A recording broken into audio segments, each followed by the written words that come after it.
Hi, this is David Adler. Before we start our podcast today, I wanted to talk to you about one of our great sponsors, Go West. It's a must-attend event in Canada for event professionals. It's produced in partnership with BizBash, and it's going to be one of those industry events that you really don't want to miss. There will be relevant education, experiential moments, and most importantly, the opportunity to meet industry influencers and engage with like-minded event professionals. So for more information, go to gowestevents.ca. That's gowestevent.ca. I look forward to seeing you there myself.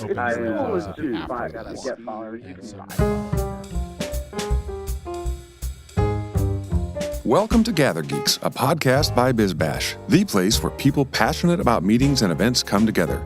Here are your hosts, BizBash CEO David Adler and Editor-in-Chief Beth Kormanik. Hi, David. Hey, Beth. Here we are, another GatherGeek podcast. Today, our guest is Janice Cardinale. She's founder and chief idea hunter of the company, The Idea Hunter, which is all about scouting new entertainment acts and matching them with events.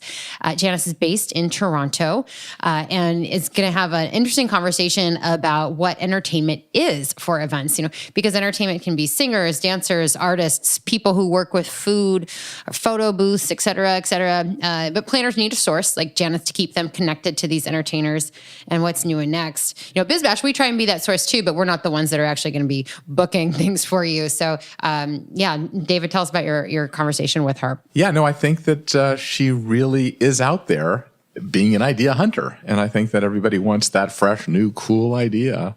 Of course, it never is always as fresh as you think because someone has used them before, but there is the perception that this is the hot new talent. Right. So she spoke with us about what she looks for in an act, her rule for the maximum amount of time for a performance, what's exciting her right now, and some upcoming projects. Let's listen. So Janice, the name of your company is The Idea Hunter. Tell us what that is, and I'm hoping that you're going to give us the most amazing ideas that we have ever heard. Correct? I hope I can give you the most amazing ideas you've ever heard of. I don't know what you see or what you have experienced, but hopefully some of the things I give you will be different. Well, you're out there looking at things all the time, and that you've become a connoisseur of experience. Well, you asked me what the Idea Hunter was. Yes. The Idea Hunter was born out of the fact that many clients, when I first started in business, which I started on the social side before I got on the corporate side, used to ask me what ideas I had for their events or parties. And that question came up so many different times that eventually I decided to call my company and brand myself The Idea Hunter because I felt like that's exactly what I was doing. I was researching and hunting for different ideas through a variety of different channels. And we do that still to this day and probably more intensely, than in years past. It's part of our makeup and it's part of our, what other people value in our company. So, one of the things that I always hear from people is, I want an idea that no one has ever done. How do you respond to that question or that comment? The response is always with a positive reaction. However, it also leads me to ask certain questions about things like the budget, because sometimes people have ideas in their mind that they can get the most unusual thing at the very least pricing. And so, once we establish, the boundaries and where their vision is and what type of things that they like, then we can get into being able to, facilitate giving them something unique and different within a price range that, makes sense for them and also makes sense for us. But you can pretty much do any type of budget on a reasonable basis. I mean, when somebody has an event and they have these big eyes that they want to, their eyes are bigger than their stomachs, that we say, as the moms used to say to the kids. Mm-hmm. How do you sort of paint the picture of what's realistic? By being honest and transparent with them and making them understand that, while they may want to do one thing, they can only afford to do another, but that other thing might actually be really good for them based on what that budget is.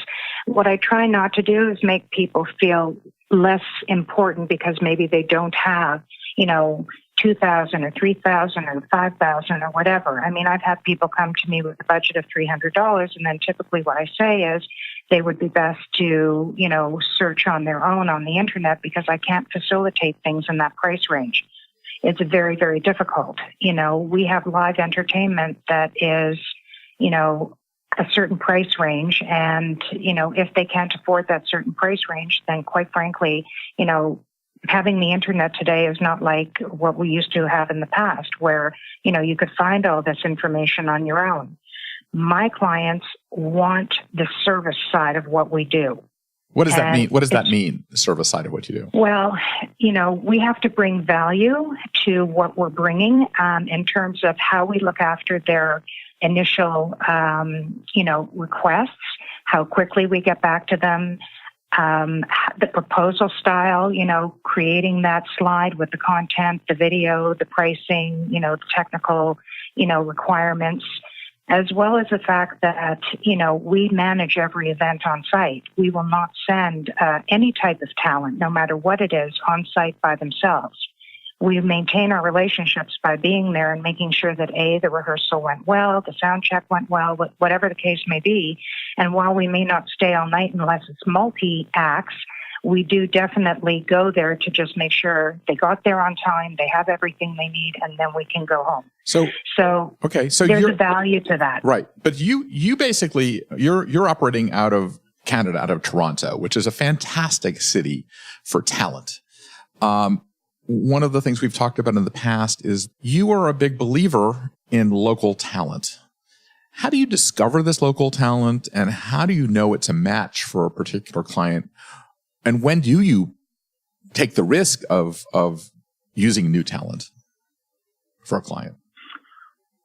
So in my prior life, which was in the fashion industry and selling to retailers across the country, I always had to make buying decisions. Those buying decisions were based on knowing your market, knowing your clients' needs and likes, and also following what's in trend.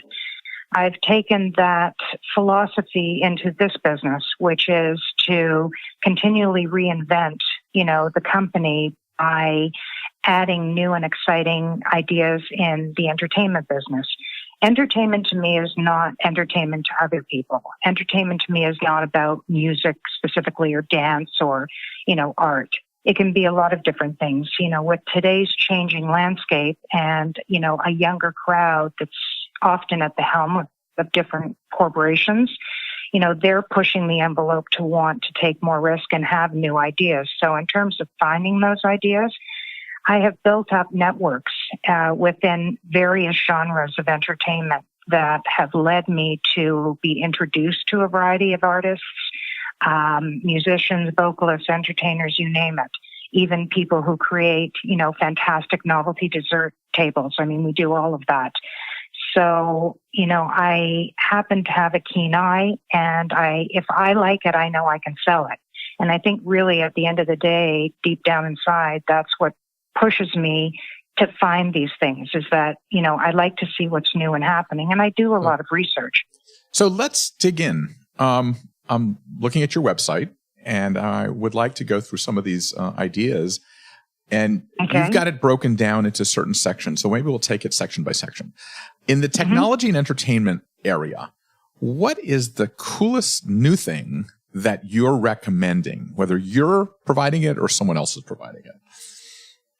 David, that's a great question. I can tell you that we just launched last week something called 416 Bots. And what that is that we are the first Canadians to bring in the LED costumes that are choreographed to music and lighting through a presentation of, extraordinary dancers. And we are very excited about it. We performed it actually for Maple Leaf Sports and Entertainment, and it won a lot of accolades. So we're excited about that. That is the newest thing. We became a hot list winner about 5 or 6 years ago under Michael Sarabelli's hot list for something called Pixel Performance. And what that was is we really had the first pixels, being spun to music and choreographed to music, which, landed, a hot list mention, as well as the fact that we gained a lot of business, not only in Canada, but across the United States because of it. Huh. So anything LED in my mind today is extremely important, whether it be an instrument being outfitted with LED or a costume, somehow like a fiber optic dress being used by a harpist or whatever the case may be. Anything that has that type of visual appeal is extremely important and also extremely in demand. And why do you think that is? Do you think that it's it's sort of activating the senses, really, as part of that whole planning process that people always talk about?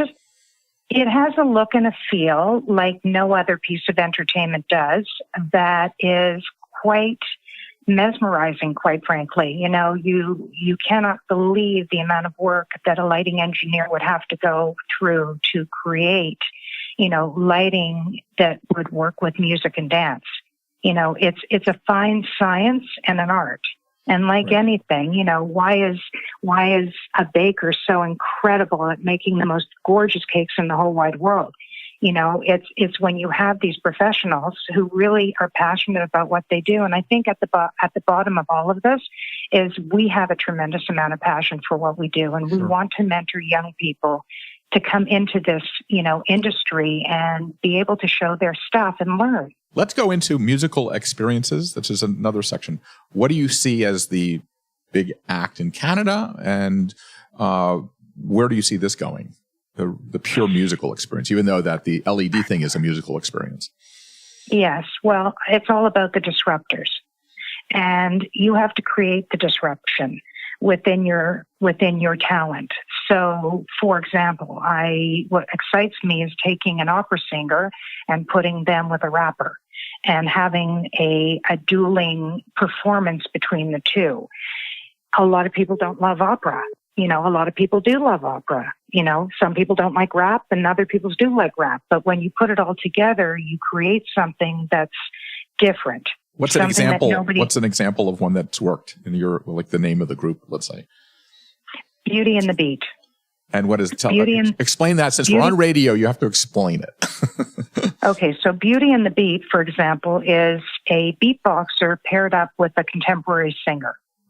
So you have somebody who has, a voice that enables them to sound like the band and the instruments, and then you have the singer with it. It's incredible to watch it because it's hard to believe that anybody could use their vocals in that way. We happen to work with a world champion, somebody who has judged all across, Europe and Asia. And, we're very fortunate because he happens to be an extremely talented young man. And how I cite talent is, again, if I like it, I can sell it. I recognize talent. Planning an event and wondering how you can give your attendees the best experience possible? Take advantage of customized meetings with Hilton that make it easier than ever to incorporate health, wellness, and great breaks. Hilton will help you build an extraordinary meeting that attendees will remember. To book your next meeting or event, go to meetings.hilton.com. Can you give us a sense of how long should the experience be before people kind of lose their attention spans in the world? No more than 5 minutes. So you're taking all these things we're talking about are no longer than 5 minutes. That's your rule. That's kind of one of your approaches. That's interesting as hell. And how many experiences do you think do people have an appetite for in one event? Or do you just do the one thing? It depends on the event. Sure. It depends on, at an award gala, for example, they might have a very long award ceremony. So maybe they want to break that up with 2 acts or 3 acts throughout the evening to keep the attention of the audience and not, because it's hard when you're sitting there and maybe you're the last award. So often there are multiple 5-minute acts in an event, depending on the size. Sometimes there is just one. So what happens when you're at an event and you see the entertainment going 10 minutes, 15 minutes? Are your eyes rolling like crazy? When I see the entertainment, going which? Going a long time, more than the 5 minutes. They're breaking your rule. but are you sort of sitting there saying, oh my God, these guys don't get it? No, because we prepare everybody with what the expectations are. No. I'm saying you're sitting in an audience. You're not part of this. That's not one of your accounts. When you're sitting there and you're watching other people make this mistake, what do you just realizing these people don't have the attention span? They're getting bored, or what is it that is the reason why 5 minutes is your number? Truthfully, I cringe. And what I want to do is go over to whoever is the producer and, mentor them on why I think it was too long. And in fact, I have done that on a couple of occasions, which and what do you say? They thank me later. What do you say? Mentor me. I'm doing an event. I got this talent. They're demanding that they need stage time because they're doing it for free. How do you keep the donated talent from driving the ship? Well, me personally, I don't, if there's a lot of talent on site, everybody has their time and they're given an opportunity, because most of the people that I work with under contract, because we have a lot of exclusive acts, are told that they have to sponsor 1 to 2 events a year, where I feel, or my staff feels, that it would be to the best of their, career to do something like this, because how often do you get to present in front of a room of 1,000 planners? Right. So it's important that, they do something, but not do it so long that they've lost the attention of the audience. This is critical. Let's move on to live performance art. What do you see in that world? Oh, lately what I'm finding in that world is that we are getting a tremendous amount of inquiries and requests from marketing and PR companies. We are extremely busy. We happen to have a gentleman at the moment who is driving a lot of that business for us in his willingness to adapt to what everybody or what anybody really wants. What does that look like? And I can give you an example.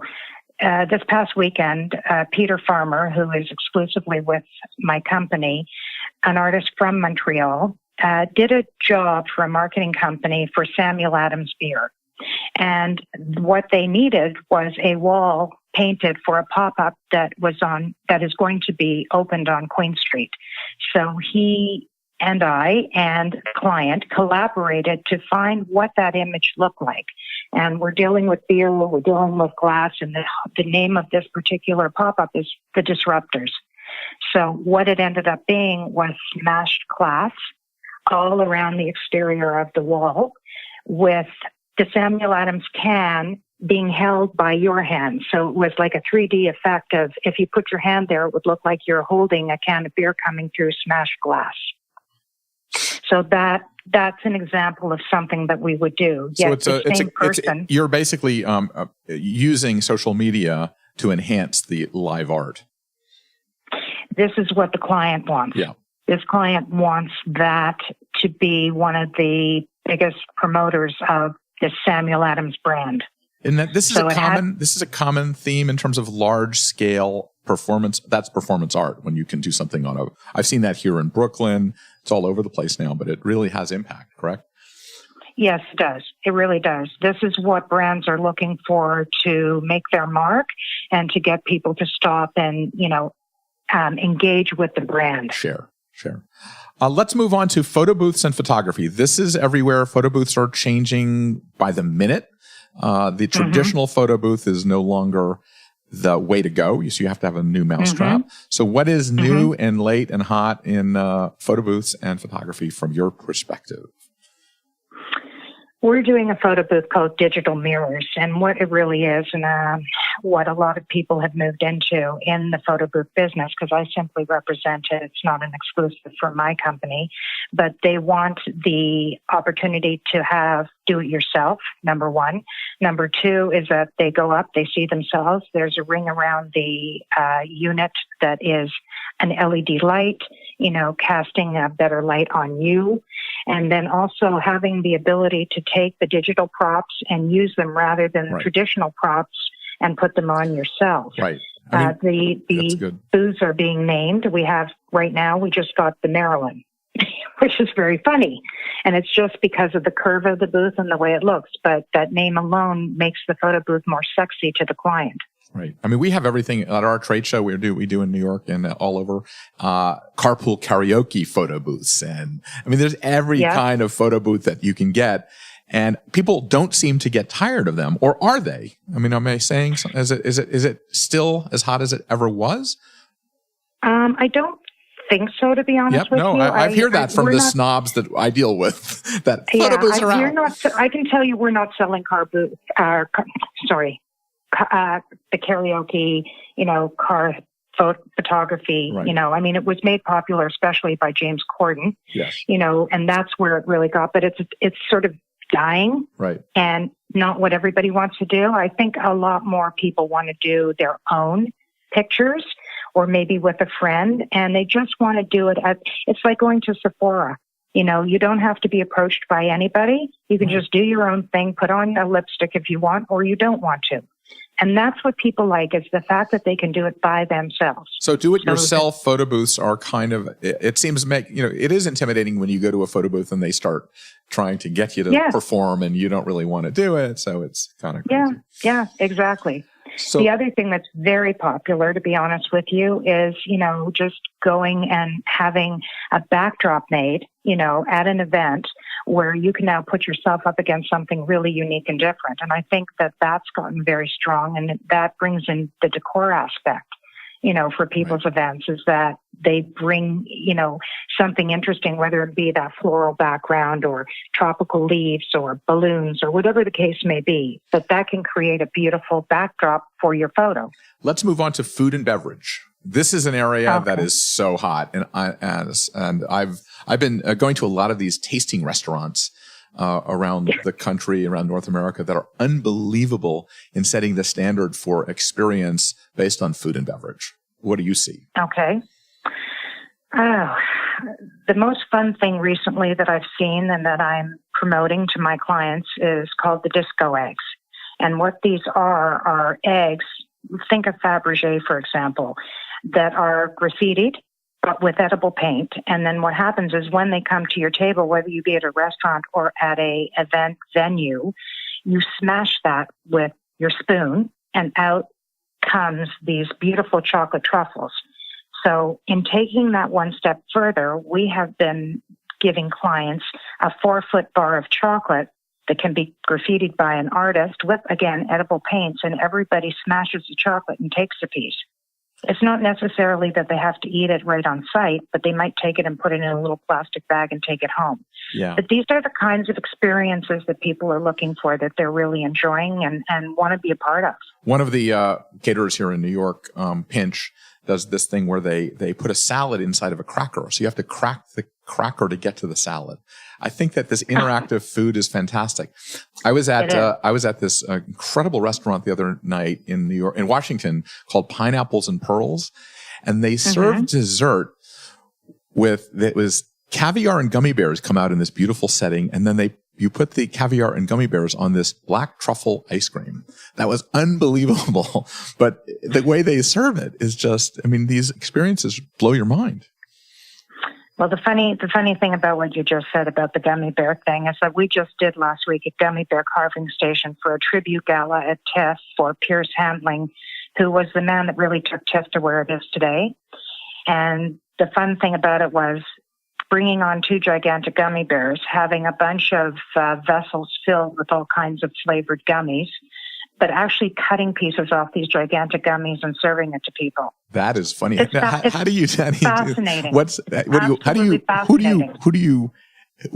is a culinary person does that? Who does that? We do it. But who's you? Is it you bring models and you go, this is crazy. Yeah, I bring the models, the knives, everything. It's not that difficult to do, but it's the fascination people have for what you're doing that makes it so much fun. Well, that's one thing that, David Stark is one of my favorite designers in New York, says that it's not really about budget, it's about ingenuity. And I think that that's what we need, more of what you're talking about in this industry. Yes. Let's move on. I'm fascinated with David as well and have his book sitting behind me. Oh, yeah, David. These event designers we're in an era where these event designers are kind of similar to the chefs in these tasting restaurants. Yes. The creativity is we're in a golden age of experience, as Erica Boki, who was on our podcast last couple of weeks from Condé Nast, says that we're in the golden age of experiential. And it's exciting as hell. And it's the intersection of events and marketing and everything. Right. Let's move on to greeters and models. What do you see in this world? What's the coolest thing that you're promoting? Well, for a very long time, to be honest with you, we have not had a purveyor of what I would consider spectacular costumes, let's say like a Champagne Creative, who I have the ultimate respect for. Oh, yeah, they're fantastic. And when Rolando pulled out of Canada, that left us really in the lurch. But I have recently found somebody, believe it or not, in Whistler, BC, who makes the most incredible costumes I've ever seen. And she's actually called the Crazy Hummingbird Lady, of all names to choose for your business.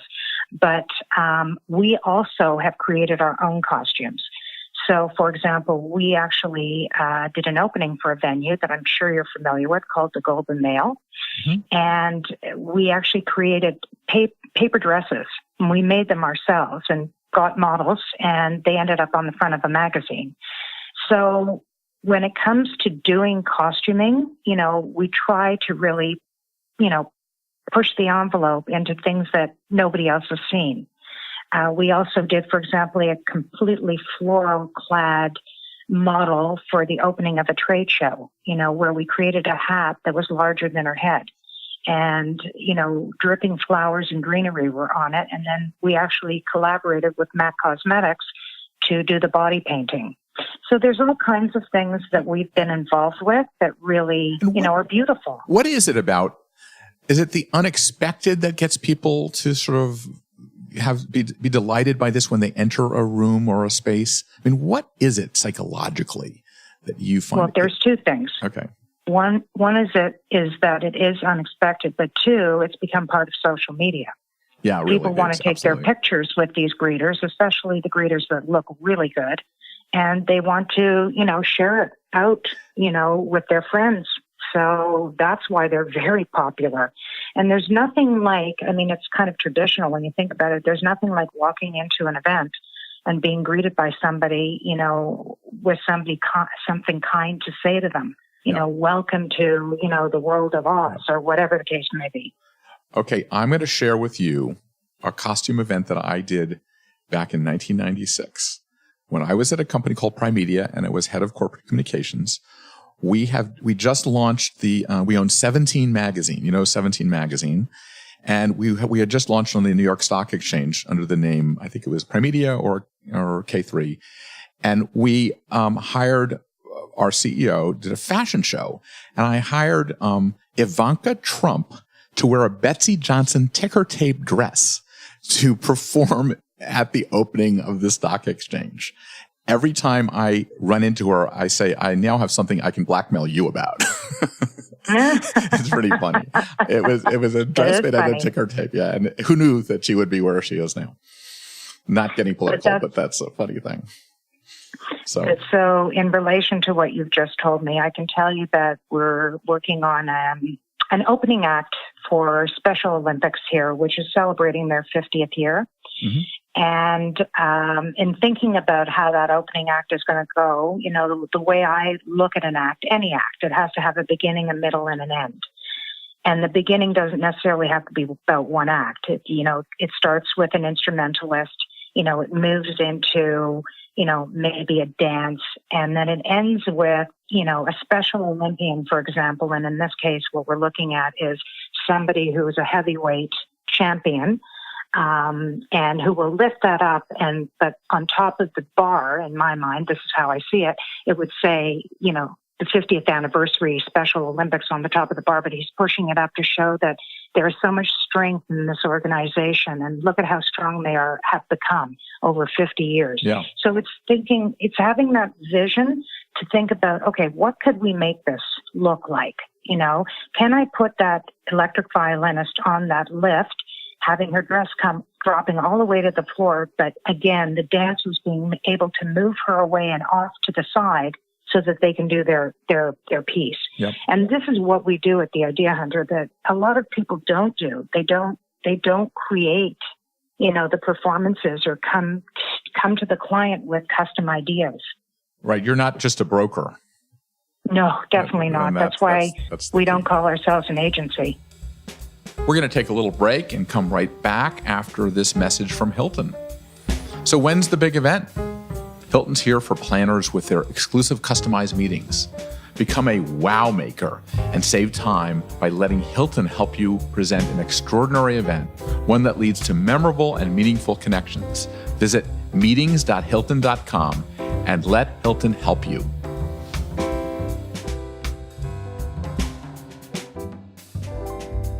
Let's move on to psychological entertainment. This is an area close to my heart since one of my best friends is a mentalist, and I go out to dinner with him, and he bends spoons and he does crazy things.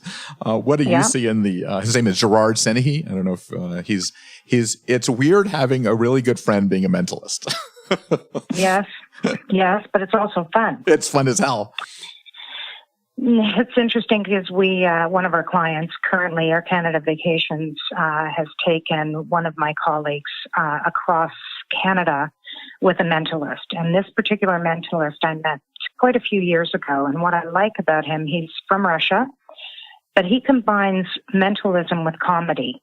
And I think the combination has really been very successful for him and successful for us because he does get people laughing. And he also combines the most incredible, you know, tricks that I've ever seen. And what I think a lot of people are doing in the magic world, so to speak, is that they're watching things like America's Got Talent, where some of these, you know, mentalists and illusionists and magicians are coming on and really blowing the socks off the audience. And so it's become different. There's more close-up magic happening on stage than what used to be. Traditionally, I mean, you know that they used to, you know, cut a girl in half in the box, you know, that kind of thing. Like that's what's not happening anymore. It's way more advanced. Well, I don't think, mentalism, being a mentalist, I cannot figure out how Gerard does this stuff. And things are moving in the air. It's not a trick. I just can't figure it out. It's just so crazy. And I think that's what most people do. Else. I know. Either can anybody else, you know, and I think there's a tremendous curiosity about that world of talent that people will always love, and it will never, ever die. There will always be magic in our world, no matter what. No, I totally agree. Let's move on to cutting edge circus. What does that mean to you? And there's a lot of whole new rethinking of circuses. In LA, there's a whole new amusement park that's all about this. Well, we come from the land of Cirque du Soleil. Of course, yes. And being Canadian. And so, you know, there have been many shows developed and created here. We have many talented acrobatics, gymnasts, all kinds of circus-style performers, which has pushed the envelope for a lot of new things to happen. So, for example, I mean, your typical rope acts or trapeze or aerial acts are not what we sell. We again go into things that are highly unique. So, for example, you know, a lot of apparatus has become more popular, things that are not necessarily have to be rigged, but you know, they are things that are created for the floor, and people have incredible strength and incredible, you know, compassion for like contortion and, you know, different things that really boggle the mind. And I think the combinations of what they use is very interesting. For example, you know, instead of coming down from a rope, they're coming down from a chain. Instead of hanging from a trapeze, they're hanging from a chandelier. There are all kinds of ways to make the act itself very interesting and very different. And I think it's the acrobatics that push the envelope with the props that they use that really create that spectacle. And what is about the spectacle? Is it we're watching is it the fear of something can happen? Is it the daredevilness of it? Like there's something that hits our adrenaline.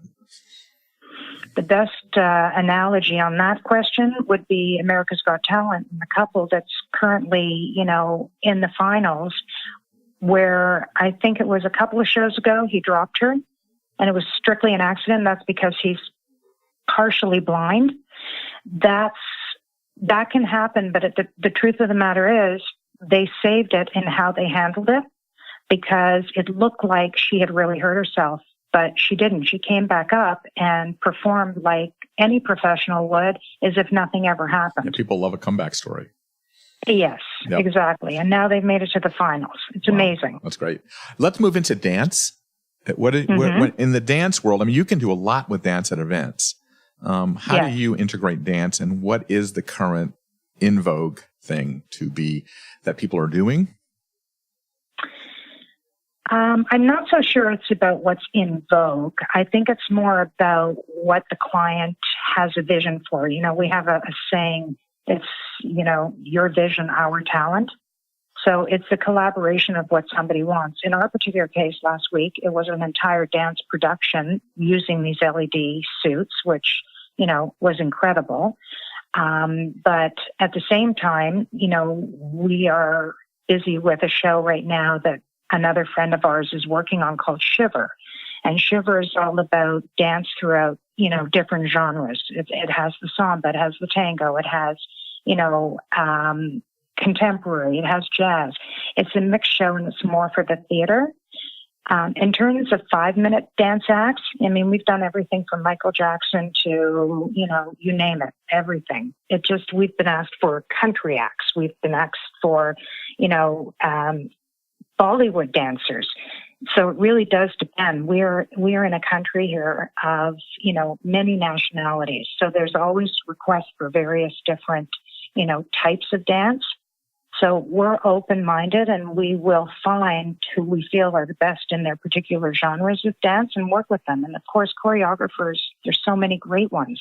What have you seen that's kind of the unexpected dancing culturally? Like what country, what background are you seeing rising in popularity? Because I know that Canada is filled with the new Canadians, which is you're the most diverse country, I think, in the world, one of them. But is there a culture that's coming up that you're seeing? Well, the two cultures that always come up are the Indian culture, which is very popular here because we have a strong population of Indian culture from various places within, that area of the world. We also have a tremendous Chinese population, and again, it's finding the dance that is modern, but yet traditional. And it's how the choreographer mixes the music with the movement. And I think that there are so many ways that, a choreographer can create a performance that is unique and different from anything that anybody has ever seen. And I think also, with the improvements to, our technology and lighting, can really create the stage for something spectacular.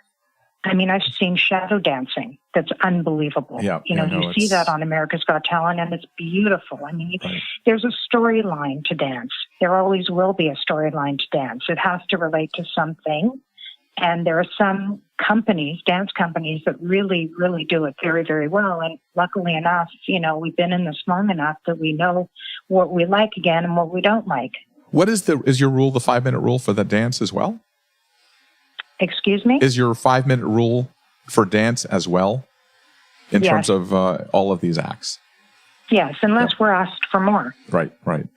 Let's move on to, we're sort of gotten into it a little bit with cultural entertainment. What's the difference between cultural entertainment and what we just were talking about with dance and different countries that are using the dance of their heritage? Well, cultural is a respected entertainment often used, for example, in weddings, and when conferences, for example, come from another country, they want to see what the Canadian culture I see. is doing with that particular, country of dance or culture of dance.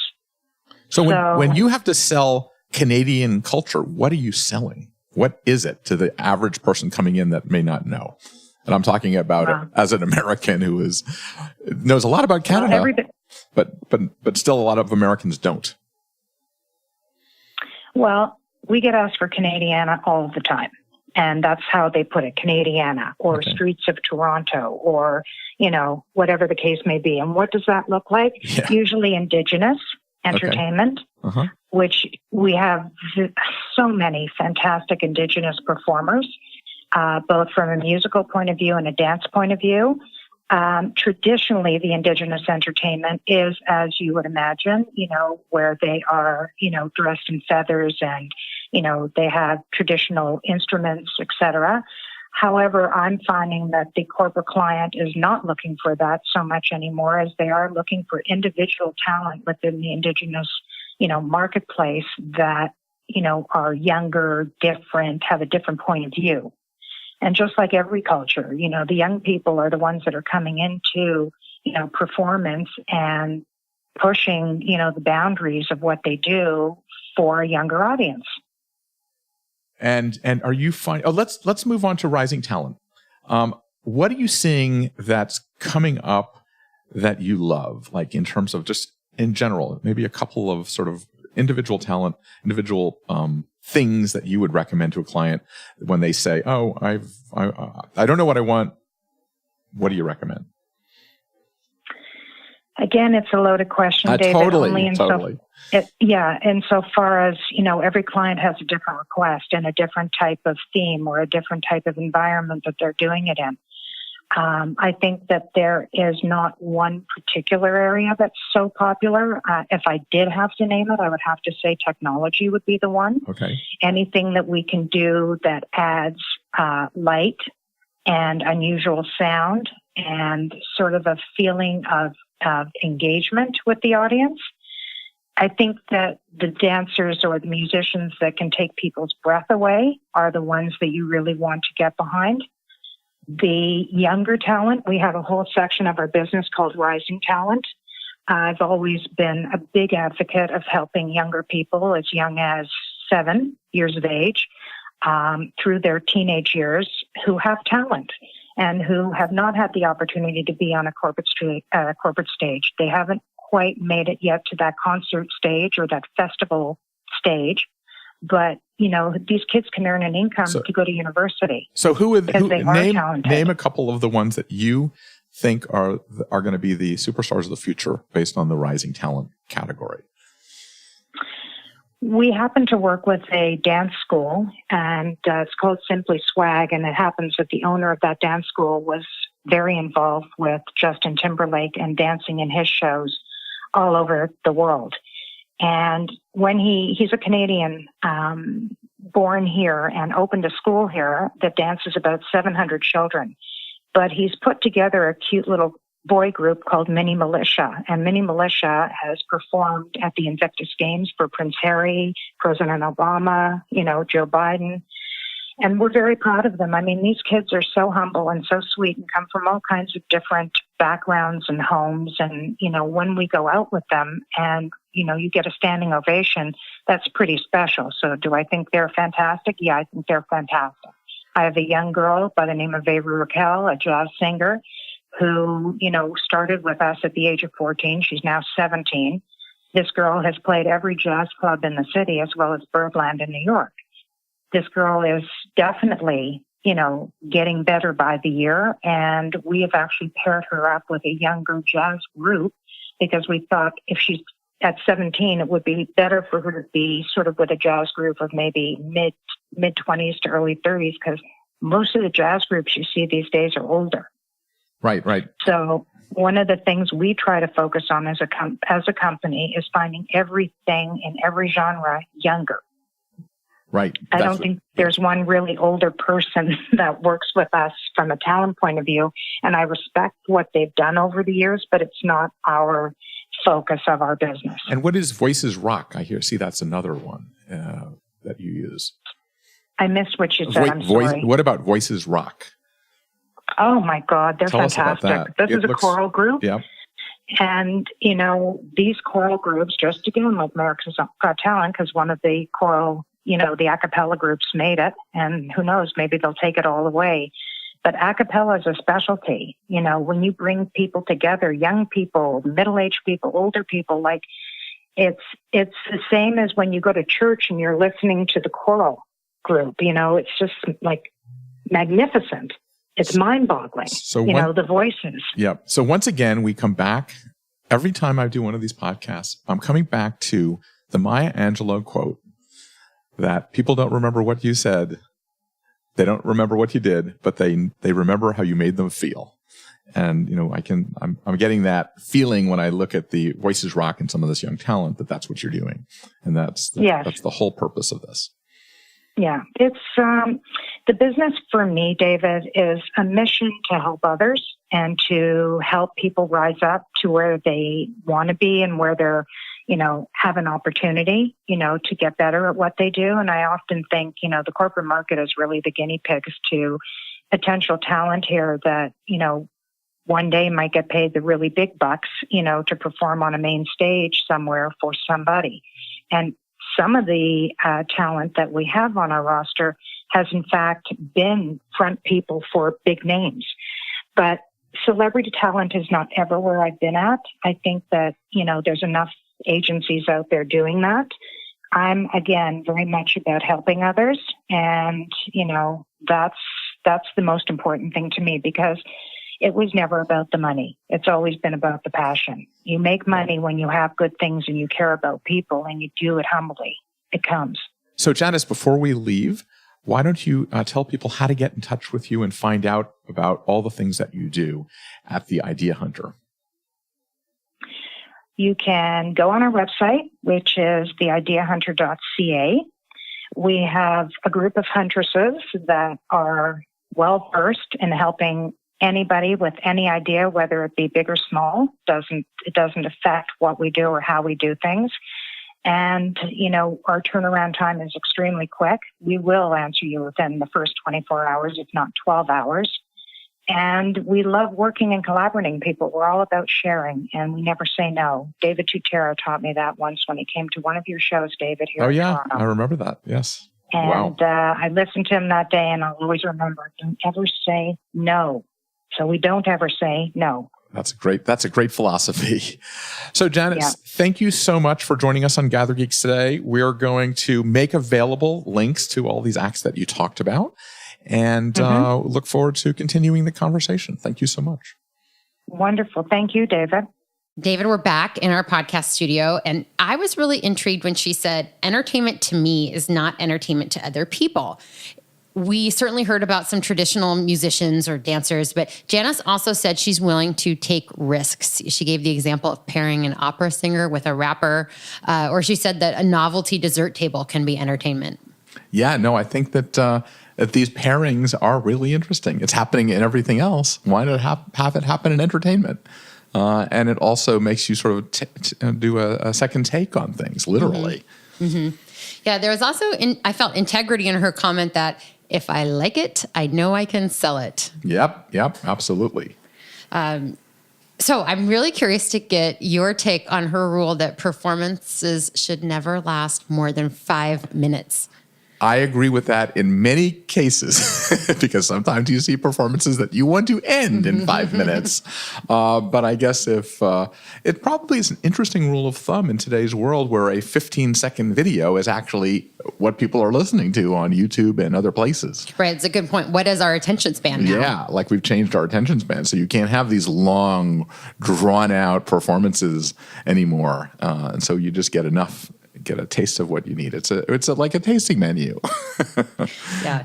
She mentioned one current project, which was an opening ceremony for an event for the Special Olympics. And she talked about how she wanted the entertainment there to draw on these like themes of strength. And that was a smart point. I thought, it's a challenge to planners to think about how entertainment really reinforces the themes of your event. That's kind of next level. You're not just booking an act to entertain people. It really should have meaning in the context of your event. I think one of the themes this whole year has been the purposefulness of your plan, that everything from the sourcing of the venue to the entertainment to the reason for having your event in the first place has to have a purpose, or, we're going to get into that attention span business again, that people don't have time to waste anymore, and that they want to have something that's pretty defined, and the event organizer's responsibility is to make it happen. Great. So Beth, what else is going on at BizBash? We just released our DC Top 100. That is the list, our picks for the top 100 events in Washington. And on that list, you'll find some familiar and beloved events like the Cherry Blossom Festival, as well as new events. They're making their first appearance on the list, like the Smithsonian Food History Gala. So in case you missed this over Thanksgiving, you're too busy preparing for that, check it out. It's at bizbash.com, and lots of fun stuff to get into on that list. Yes, and as we enter the holiday season, we wanted to thank Dave Nelson, our producer. We want to thank Claire Hoffman, who is our editorial voice that helps us create these podcasts, and Rebecca Pappas for helping us distribute the podcast. So we want to thank everybody. We want to thank all of our listeners. If you like what you hear, please make a comment on iTunes or whatever podcast platform that you're using. That will really help people find us in other ways. And with that, what do we say, Beth? Gather on. Gather on. Thanks for listening to today's episode. If you like what you're hearing, be sure to subscribe to the podcast on iTunes or your favorite podcast app. We can be found on iTunes, Stitcher, SoundCloud, Player FM, Google Play, and Pocket Cast. Be sure to leave us a rating and review. It helps others discover the GatherGeeks podcast. We'd also love to hear from you. You can leave feedback on Twitter at GatherGeeks or leave us an email, gathergeeks@bizbash.com. We hope you'll join us again for the next episode of GatherGeeks. Until then, gather on. This episode was brought to you by Go West, the must-attend event in Canada for event professionals. If you are an event planner, use coupon code GatherGeeks to attend for $99. Register at gowestevent.ca. That's gowestevent.ca. I will see you there. David Adler here.